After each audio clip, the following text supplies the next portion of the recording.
Ada 4 faktor yang mempengaruhi penegakan hukum. Yang pertama itu adalah terkait substansi dari hukum, dalam hal ini adalah undang-undang. Yang kedua adalah terkait profesionalisme aparat. Yang ketiga adalah sarana dan prasarana. Dan yang keempat adalah kesadaran hukum masyarakat. Yang ingin saya sampaikan pada pagi hari ini ada 2 hal. Yang pertama adalah substansi dari hukum itu sendiri. Dan yang kedua adalah mengenai profesionalisme aparat. Ketika kita berbicara mengenai potret penanganan tindak pidana pasar modal, maka kita harus memahami betul mengenai substansi dari tindak pidana pasar modal itu sendiri. Pertama, tindak pidana pasar modal ini adalah tindak pidana yang diatur di luar Kitab Undang-Undang Hukum Pidana. Artinya, tindak pidana pasar modal ini memiliki kekhususan.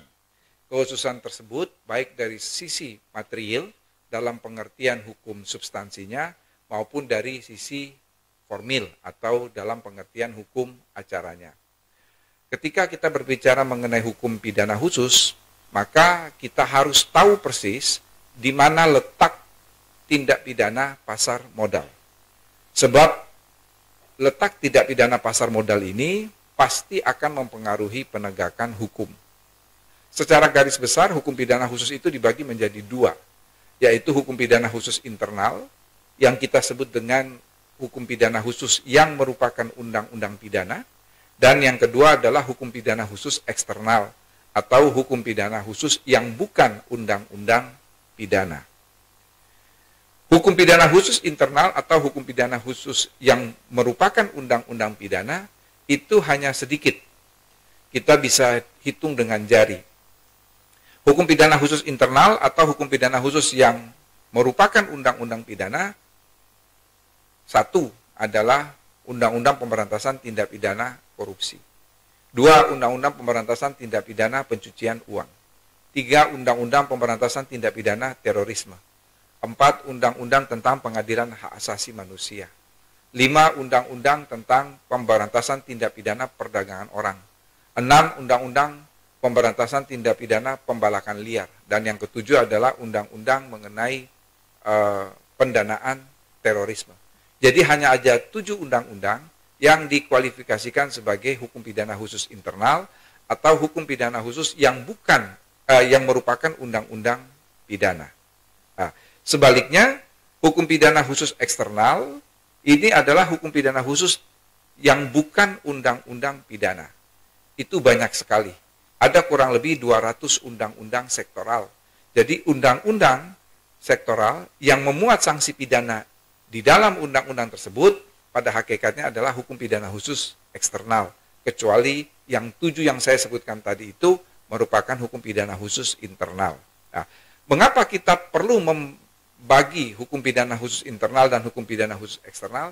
Ini amat sangat mempengaruhi penegakan hukumnya. Karena apa? Karena hukum pidana khusus internal dan hukum pidana khusus eksternal punya sifat dan karakteristik tersendiri. Yang pertama, hukum pidana khusus internal. Apa sifat dan karakternya? Dia bersifat primum remedium. Apa arti primum remedium? Hukum pidana dipakai sebagai sarana utama untuk menegakkan hukum. Yang kedua, sanksi administrasi atau sanksi lainnya bukan merupakan substitut, bukan merupakan pengganti dari sanksi pidana. Dan yang ketiga biasanya ancaman pidananya itu bersifat kumulasi. Jadi pidana denda dan pidana penjara. Itu sifat dan karakteristik dari hukum pidana khusus internal. Kebalikannya, hukum pidana khusus eksternal atau hukum pidana khusus yang bukan undang-undang pidana, 1, dia bersifat ultimum remedium. Artinya apa? Hukum pidana dipakai sebagai sarana yang paling akhir dalam menegakkan hukum jika sarana penegakan hukum lainnya tidak lagi berfungsi. 2, sanksi administrasi atau sanksi lainnya merupakan substitut pengganti dari sanksi pidana. Dan yang ketiga, ancaman pidananya biasanya alternatif. Jadi selain sanksi administrasi, kalau toh ada sanksi pidana, maka sanksi pidana itu rumusannya alternatif. Berupa pidana denda atau pidana penjara. Saya kira dari penjelasan singkat ini, Bapak Ibu teman-teman peserta webinar sudah bisa mengira-ngira, sudah bisa menerka hukum pasar modal, atau lebih spesifik lagi, tindak pidana pasar modal, ini termasuk di dalam hukum pidana khusus internal atau eksternal. Dia masuk eksternal. Karena judul undang-undang itu adalah Undang-Undang Pasar Modal, bukan Undang-Undang Tindak Pidana Pasar Modal. Dari undang-undang saja sudah ketahuan. Sebab tadi yang saya sebutkan itu kan semuanya judulnya kan pemberantasan tindak pidana terorisme, pemberantasan tindak pidana pencucian uang. Jadi kata-kata tindak pidana itu dia eksplisit sebagai bunyi undang-undang. Kecuali tadi undang-undang pelanggaran, undang-undang pengadilan hak asasi manusia yang berbicara mengenai pelanggaran berat HAM. Nah, ketika kita sudah tahu pasti bahwa tindak pidana pasar modal dikualifikasikan sebagai hukum pidana khusus eksternal, maka kita kembali kepada sifat dan karakteristiknya. Satu, dia bersifat ultimum remedium. Artinya sarana yang paling akhir digunakan apabila pranata, instrumen penegakan hukum lainnya tidak lagi berfungsi. Yang kedua, adanya sanksi administrasi yang diatur dalam pasal 102 Undang-Undang Pasar Modal, itu merupakan substitut dari sanksi pidana. Yang ketiga, dia bersifat alternatif ancaman pidananya. Mari kita melihat ketentuan dalam pasal 103 sampai pasal 109 Undang-Undang Pasar Modal. Ada beberapa hal di situ yang perlu dikritisi. Pertama, tidak ada kejelasan apakah sanksi administrasi ini merupakan substitut ataukah tidak dari sanksi pidana. Kedua, ancaman pidana yang ada dalam pasal 103 sampai dengan pasal 109 dia bersifat kumulasi. Dia bersifat kumulasi dalam pengertian ketika perkara ini disidangkan, maka hakim menjatuhkan pidana, pidana denda, dan pidana penjara secara bersamaan. Dia disusun dalam indefinite sentence.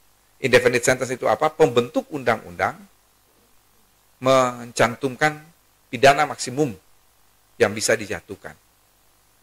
Kemudian kita lihat lagi, ada di sana menyangkut hukum acara tersendiri, bahwa ada penyidik pegawai negeri sipil. Penyidik pegawai negeri sipil di sini dalam pengertian yang diberi kekuasaan dalam konteks pasar modal ini adalah Badan Pengawas Pasar Modal. Yang kemudian meskipun dia merupakan badan tersendiri, tetapi dia di bawah Kementerian Keuangan. Dan Menteri mempunyai otoritas penuh untuk melakukan atau untuk menentukan kebijakan pasar modal. Terkait dengan penanganan tindak pidana pasar modal ini, ya seharusnya jika terjadi kejahatan atau jika terjadi tindak pidana di pasar modal, maka penanganannya harus mengikuti sifat dan karakteristik dari tindak pidana pada umumnya, dalam pengertian tindak pidana yang merupakan hukum pidana khusus eksternal. Artinya apa? Artinya aparat penegak hukum, termasuk penyidik pegawai negeri sipil yang berada pada Badan Pengawas Pasar Modal atau Bappepan, tidak serta-merta menerapkan sanksi pidana. Harus sedapat mungkin dilakukan upaya secara administratif. Karena apa? Karena sifatnya adalah ultimum remedium. Kecuali kalau kemudian secara administrasi atau penyelesaian hukum lainnya tidak lagi mempan, tidak bisa lagi menegakkan hukum, baru kemudian dilakukan penegakan secara hukum pidana. Jadi yang harus didahulukan itu adalah sanksi administrasi. Yang berikut, selain substansi dari undang-undang, kita berbicara mengenai profesionalisme aparat. Kita tahu bersama bahwa selain penyidik Polri, ketentuan dalam KUHAP itu memungkinkan adanya penyidik pegawai negeri sipil. Namun dalam koordinasi dia tetap berkoordinasi dengan Polri sebagai koordinator penyidik. Kalau kita melihat ketentuan di dalam pasal 90 ya, itu ada bab yang berjudul terkait penipuan, kemudian manipulasi, dan perdagangan orang dalam yang kita sebut dengan istilah insider trading. Ini kan pembuktiannya tidak mudah. Sekali lagi pembuktian tidak mudah. Oleh karena itu memang undang-undang memberikan kewenangan kepada penyidik pegawai negeri sipil, dalam hal ini adalah Bapepam, yang diharapkan lebih memahami substansi untuk melakukan penegakan hukum. Terkait penipuan di dalam pasar modal misalnya, penipuan ini kan adalah kejahatan atau suatu peristiwa hukum yang unik. Mengapa saya katakan unik? Karena penipuan ini diatur di dalam Kitab Undang-Undang Hukum Perdata, tetapi juga diatur di dalam Kitab Undang-Undang Hukum Pidana.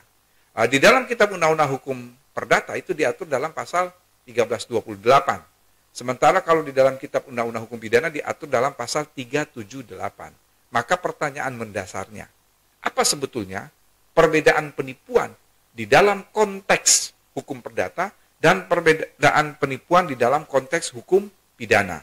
Lalu pertanyaan lebih lanjut, penipuan dalam pasar modal ini, apakah dia masuk dalam konteks perdata ataukah masuk dalam konteks pidana? Nah, ini yang saya kira perlu dikaji lebih lanjut. Pertama, ketika kita berbicara mengenai penipuan dalam konteks perdata, kita tahu persis bahwa dasar dari perjanjian itu adalah facta sunt servanda. Perjanjian mengikat para pihak ibarat undang-undang. Maka kita akan merujuk kepada pasal 1320 KUH Perdata. Di dalam pasal 1320 KUH Perdata itu ada syarat-syarat perjanjian. Syarat sahnya perjanjian itu kita lihat di dalam poin pertama, yaitu mengenai adanya customing atau meeting of mind atau kesepakatan. Yang kedua adalah kecakapan para pihak. Yang ketiga adalah objek tertentu, dan yang keempat adalah kausa yang halal. Syarat pertama dan syarat kedua itu adalah subjektifnya perjanjian. Kalau terjadi apa-apa, maka sifat perjanjian itu adalah vernichtebar, dapat dimintakan pembatalan. Hal ini berbeda dengan unsur ketiga dan unsur keempat, yaitu mengenai objek tertentu dan kausa yang halal. Ini adalah objeknya perjanjian. Kalau terjadi apa-apa dengan poin ketiga dan poin keempat, maka bukan vernichtebar, tapi nichte, batal demi hukum. Penipuan ini ranah di mana? Apakah dalam subjektif perjanjian yang berkaitan dengan error in persona, ataukah dalam objek perjanjian yang berkaitan dengan error in objecto? Ternyata penipuan ini masuk dalam in persona. Jadi kita tahu persis bahwa karena perjanjian itu yang terkait dengan persona, terkait dengan subjektifnya perjanjian, unsur pertama dan unsur kedua, yang dapat dimintakan pembatalan apabila terjadi beberapa keadaan. Kalau merujuk pada KUH Perdata, maka keadaan yang dapat membatalkan perjanjian itu satu, jika terjadi duang, paksaan. Dua adalah dualing, kesesatan, dan yang ketiga adalah bedroh, penipuan. Makanya diatur di dalam pasal 1328 mengenai penipuan yang dapat membatalkan perjanjian. Lalu, apa hakikat penipuan dalam konteks perdata? Hakikat penipuan dalam konteks perdata itu adalah sesuatu prakontrak sebelum dilakukan perjanjian. Jadi dia letaknya di depan. Nah, ini berbeda dengan pidana. Kalau kita melihat dalam pasal 378 KUH Pidana, maka penipuan itu sangat khusus. Mengapa? Karena modusnya, cara melakukan kejahatan itu diatur di dalam pasal 378 itu. Di situ dikatakan ya, dengan menggunakan keadaan palsu, serangkaian perkataan bohong, tipu muslihat, untuk mengadakan piutang, menghapus utang, dan lain sebagainya.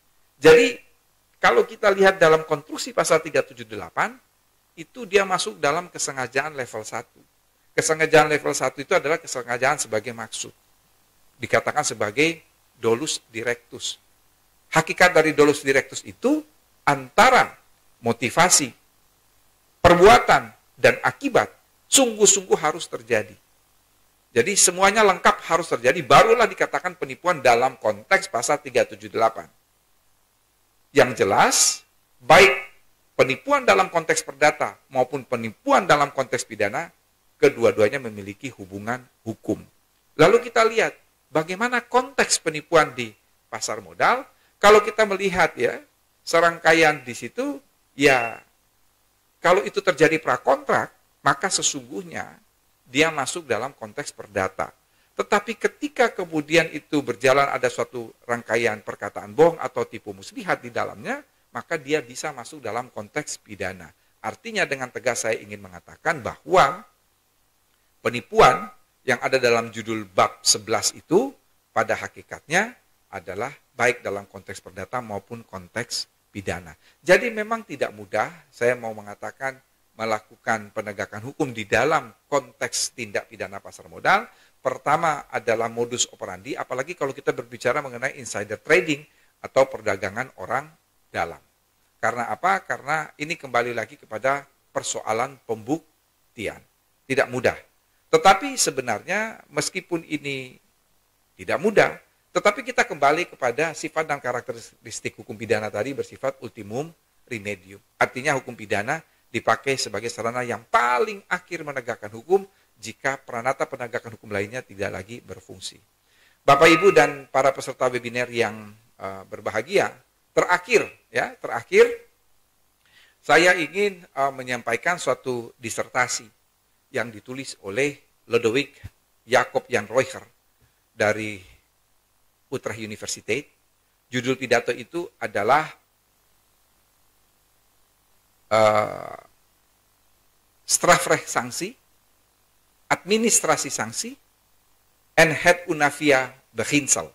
Kalau diterjemahkan di dalam bahasa Indonesia, strafrecht sanksi itu berarti sanksi hukum pidana, administrasi sanksi, sanksi administrasi, en dan het unavia beginsel. Asas unavia. Asas unavia ini apa, Bapak Ibu? Asas unavia ini merupakan derivat. Derivat itu apa? Turunan. Turunan dari asas nebis in idem. Jadi kalau nebis in idem di dalam hukum pidana itu menyatakan seseorang tidak dapat dituntut lebih dari satu kali di depan pengadilan dengan perkara yang sama. Ada dalam pasal 76 KUHP. Nah, di sini unavia principal atau unavia beginsel ini jauh lebih luas daripada nebis in idem. Kebetulan Jan Reucher yang menulis disertasi ini, dia melakukan penelitian di Belanda khusus terhadap kejahatan pasar modal. Ya. Jadi dia melakukan penulisan disertasi khusus mengenai kejahatan pasar modal yang ada namanya tadi prinsip unavia itu. Pada intinya apa? Pada intinya kesimpulan dari disertasinya Jan Reucher ini, di dalam tindak pidana ekonomi, baik itu tindak pidana pajak, tindak pidana pasar modal, tindak pidana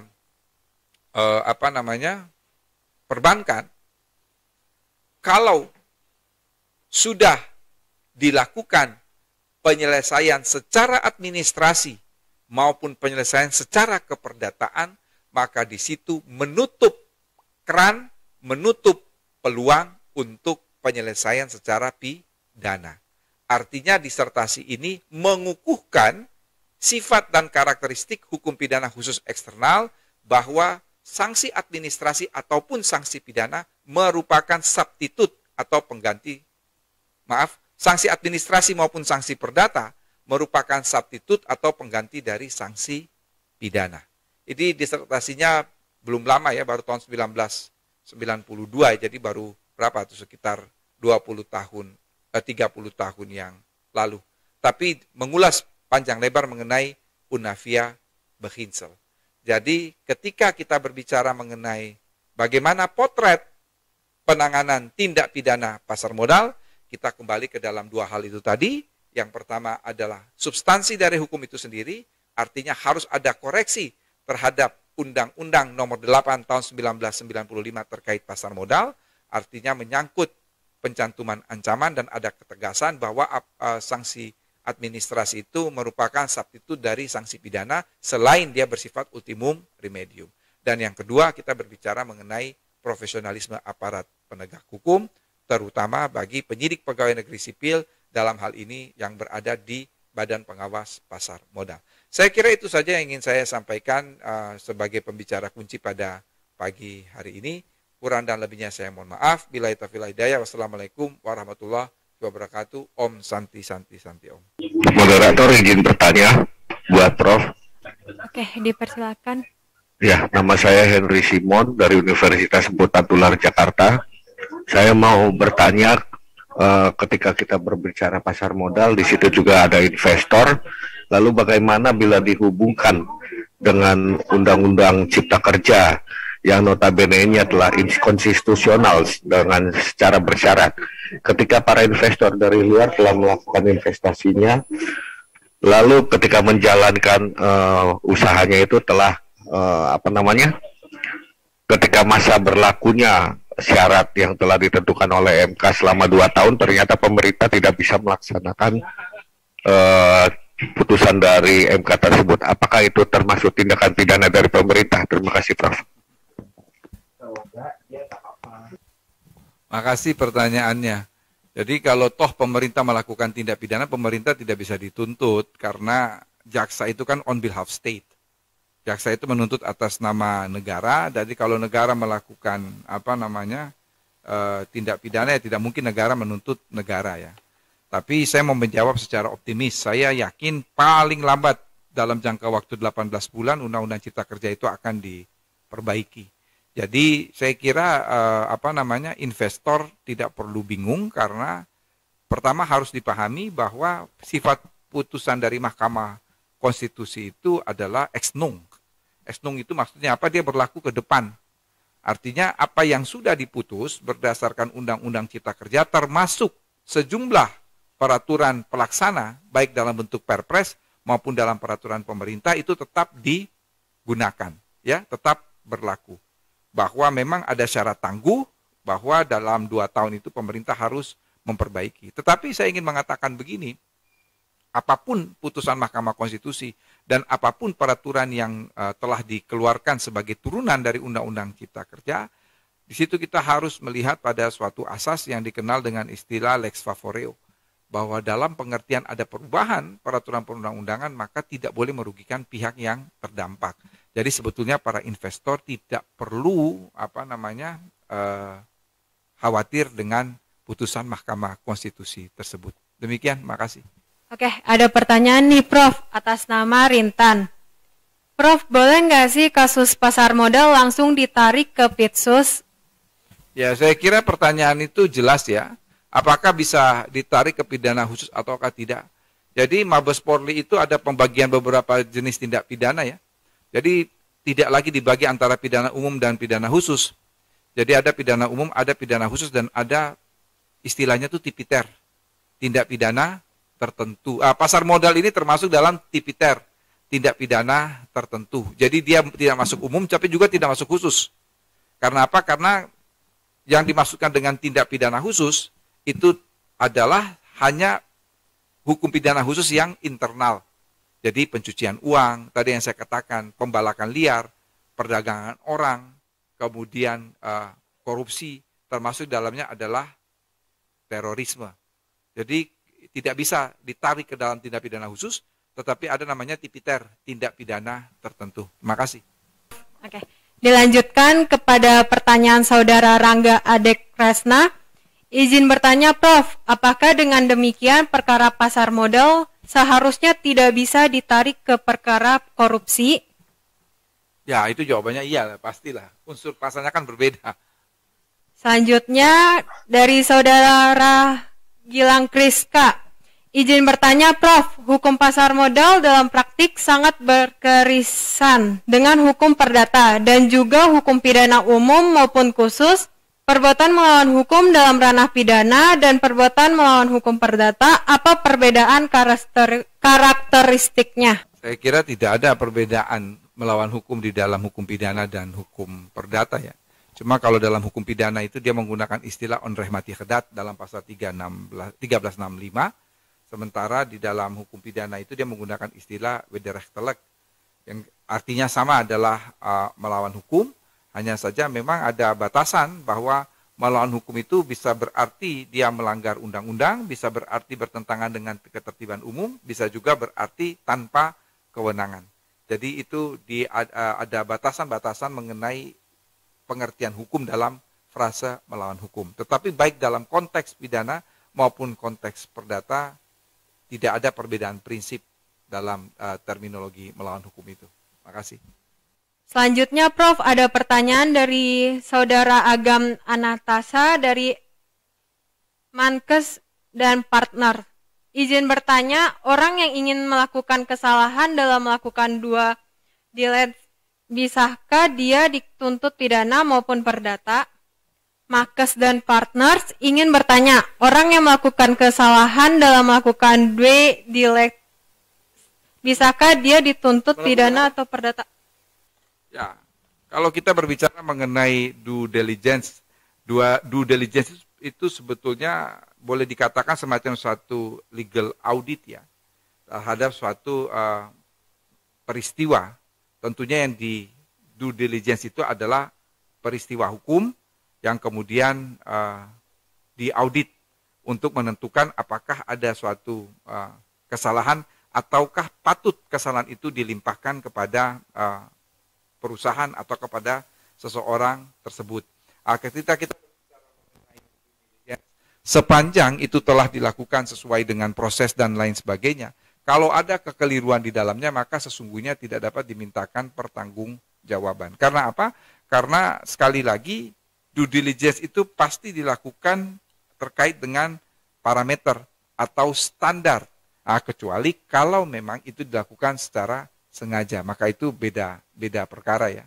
Maka bisa kemudian kalau memang due diligence itu mendatangkan kerugian atau dampak rugi bagi salah satu pihak, maka bisa diarahkan kepada konteks 1365 KUH Perdata. Demikian. Selanjutnya kepada Saudara Zulkarnain, karena raise hand boleh speak up. Mungkin hanya ingin menambahkan terkait ini apakah terkait tindak pidana pasar modal dapat lanjut ke dia menyebutkan ke tindak pidana khusus ya. Dari jawaban Prof tadi hanya ingin menambahkan karena Prof penyidik di kepolisian. Jadi kami di Kejaksaan itu ada 3 Prof, ada di bidang tindak pidana khusus itu selain ada tindak pidana korupsi, tindak pidana pelanggaran HAM, ada juga tindak pidana khusus lainnya. Nah, di bidang tindak pidana khusus lainnya itu disebutkan ada Satgas terkait IPP dan disebutkan terus tadi, kami juga termasuk terkait tindak pidana pasar modal misalnya. Jadi penyidik Kejaksaan pun juga memiliki kewenangan seperti itu, dan materi yang saya ikuti hari ini walaupun Selanjutnya ada pertanyaan dari Saudara Eri. Melanjutkan pertanyaan Gilang, Prof. Berarti terkait perkara hukum dengan terdakwa Tuan Renier korupsi reksadana tahun 2020, apakah hakim sudah tepat dalam menerapkan hukum? Perkara reksadana dalam kasus Tuan Renier. Sebentar, kasus itu sudah inkrah belum? Saya belum dapat lagi, Prof. Iya, kalau itu belum inkrah saya tidak boleh berkomentar ya. Gitu. Baik, Prof. Tapi kalau menurut Prof di tingkat pidana itu bagaimana? Kalau itu belum inkrah saya tidak boleh berkomentar. Karena mohon maaf, saya tidak hanya sebagai guru besar hukum pidana tapi sebagai wakil menteri, kan nanti dikira pemerintah intervensi putusan pengadilan. Selanjutnya ada pertanyaan Prof dari Saudara Satya Jaya. Apakah pemerintah berencana untuk merubah UU Pasar Modal mengingat perkembangan dewasa ini yang sudah semakin banyak varian pilihan investasi, termasuk dalam bidang komoditi, berjangka, aset kripto? Terima kasih, Prof. Kalau dilihat dari prolegnas belum, ya. Dan kalau bicara mengenai perubahan suatu undang-undang, itu kita harus lihat siapa leading sektornya. Jadi kalau undang-undang pasar modal itu sudah pasti leading sektornya adalah Kementerian Keuangan, ya. Karena di situ di dalam ketentuan umum menteri yang dimaksud dalam undang-undang itu adalah Menteri Keuangan. Dan pasal 2 kalau saya tidak salah, Menteri Keuangan menteri mengatur kebijakan pasar modal. Jadi kalau kita di Kumham ini hanya bersifat harmonisasi dan sinkronisasi. ide permakarsa itu harus datang dari Menteri Keuangan. Tapi kalau dilihat dari prolegnas belum ada.